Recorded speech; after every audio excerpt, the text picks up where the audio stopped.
Assalamualaikum warahmatullahi wabarakatuh. Di sini saya sebelum menjelaskan tentang literasi sistem saraf, di sini saya akan memperkenalkan diri dulu. Perkenalkan, nama saya Kris Mayandi. Asal Batang Serangan, tanggal lahir 28 November 2003, kelas PJKR 1F.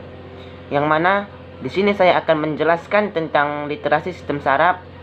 Yang pertama yaitu definisi sistem saraf, yang mana sistem saraf adalah sistem koordinasi berupa penghantaran impuls saraf ke susunan saraf pusat, pemrosesan impuls, dan pemberian tanggap rangsangan.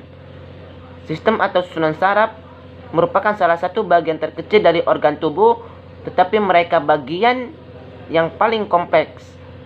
Susunan manusia mempunyai arus informasi yang cepat dengan kecepatan pemrosesan yang tinggi dan tergantung pada aktivitas listrik atau impuls saraf. Dan yang kedua, di sini ada susunan sistem saraf, yang mana susunan sistem saraf terbagi secara anatomi yang terdiri dari saraf pusat atau otak dan medula spinalis, dan saraf tepi, saraf kranial dan spinal. Dan secara fisiologi yaitu saraf anatomi dan saraf somatik. Yang pertama, sistem saraf pusat. Susunan saraf pusat yaitu otak atau ensefalon dan medula spinalis, yang merupakan pusat integrasi dan kontrol seluruh aktivitas. Bagian fungsional pada susunan saraf pusat adalah neuron akson sebagai penghubungkan dan transmisi elektrik antar neuron, serta dikelilingi oleh sel gila yang menunjang saat mekanik dan metabolik. Otak. Otak merupakan alat tubuh yang sangat penting dan sebagai pusat pengatur dan segala kegiatan manusia, yang terletak di dalam rongga tengkorak, bagian utama otak, dan otak besar atau cerebrum, otak kecil cerebrum, dan otak tengah.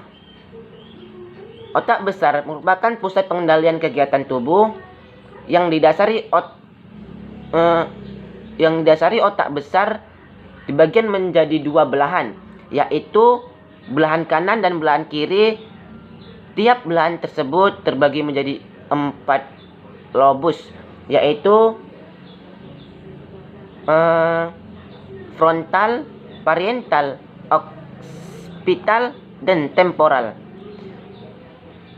Sedangkan disenfalon adalah bagian dari otak besar yang terdiri dari talamus menjadi 2 subdivisi, yaitu metencephalon dan mielencephalon. Metencephalon berubah menjadi batang otak atau pons dan cerebrum, sedangkan mielencephalon akan menjadi medula oblongata atau otak tengah atau sistem limbie, terdiri dari hipokampus, hipotalamus, dan amigdala. Pada otak terdapat suatu cairan yang dikenal dengan cairan cerebrosipinalis. Cairan cerebrosipinalis itu mengelilingi ruang subarachnoid di sekitar otak dan medula spinalis. Cairan ini juga mengisi ventricle otak. Cairan ini mempunyai plasma darah dan cairan interstisial dan dihasilkan oleh plexus choroid dan sekses oleh sel-sel epidermal yang mengelilingi pembuluh darah serebral dan melapisi kanal sentral medula spinalis. Fungsi cairan ini adalah sebagai bantalan untuk pemeriksaan lunak otak dan medula spinalis, juga berperan sebagai media pertukaran nutrien dan zat buangan antara darah otak serta medula spinalis. Yang kedua yaitu medula spinalis atau sumsum tulang belakang. Sumsum tulang belakang terletak memanjang di dalam rongga tulang belakang, mulai dari ruas-ruas tulang leher sampai ruas-ruas tulang pinggang. Yang kedua, sumsum tulang belakang terbagi menjadi dua lapis, yaitu lapisan luar berwarna putih atau white area, dan lapisan dalam berwarna kelabu, gray area. Mengandung badan saraf. Di dalam sumsum tulang belakang terdapat saraf sensorik, saraf motorik, dan saraf penghubung. Fungsinya adalah sebagai penghantar impuls dari otak ke otak serta sebagai pusat pengantar gerak refleks. Yang ketiga, saraf tepi. Sistem saraf tepi. Susunan saraf tepi yaitu saraf kranial dan saraf spinalis yang merupakan garis komunikasi antara sistem saraf tepi dan tubuh. Sistem saraf tepi tersusun dari semua saraf yang membawa pesan dari ke sistem saraf tepi. Berdasarkan fungsi sistem saraf tepi terbagi menjadi dua, yaitu A. Sistem saraf somatik. Sistem saraf somatik terdiri dari 12 pasang saraf kranial dan 31 pasang saraf spinal. Proses pada saraf somatik dipengaruhi oleh kesadaran. Yang pertama, saraf kranial. 12 pasang saraf kranial muncul dari berbagai bagian batang otak. Beberapa dari saraf tersebut banyak tersusun dari serabut sensorik, tetapi bagian besar tersusun dari sabut sensorik dan motorik. Kedua belah saraf tersebut dijelaskan.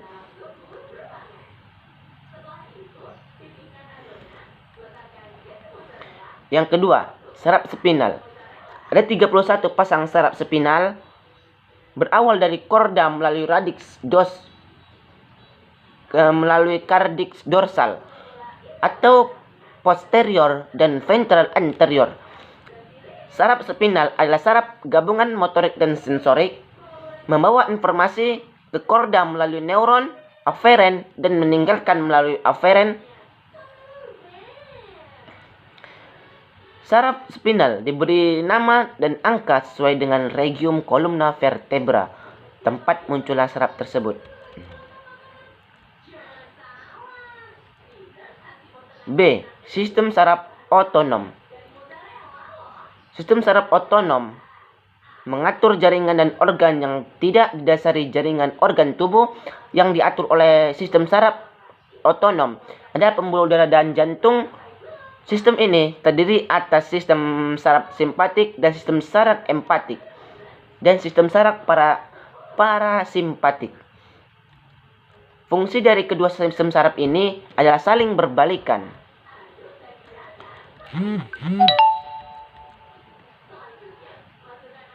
Sel-sel pada saraf. Yang pertama, sel saraf atau neuron. Sel saraf atau neuron bertanggung jawab untuk proses transfer informasi pada sistem saraf.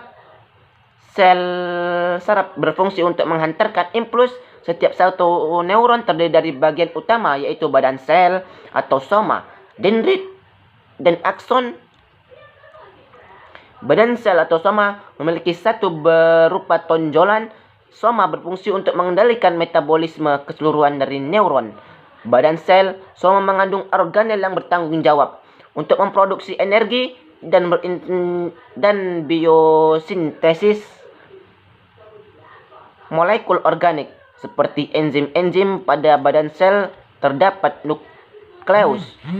Daerah di sekeliling nukleus disebut perikarior. Badan sel biasanya dapat memiliki cabang dendrit.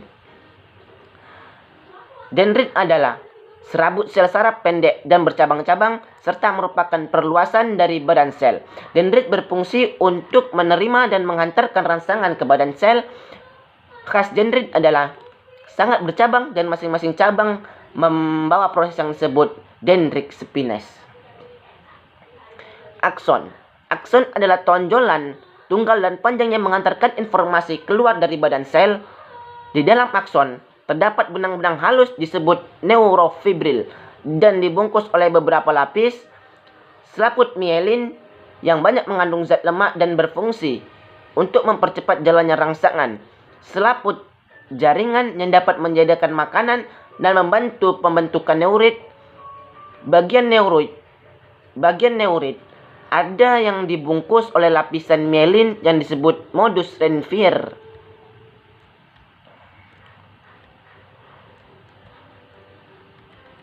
Macam-macam sel glia.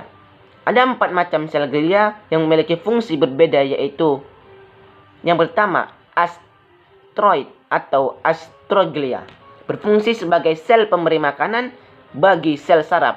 Yang kedua, oligodendrosit atau oligodendrolia, sel gila yang bertanggung jawab menghasilkan mielin dalam tubuh susunan sistem saraf.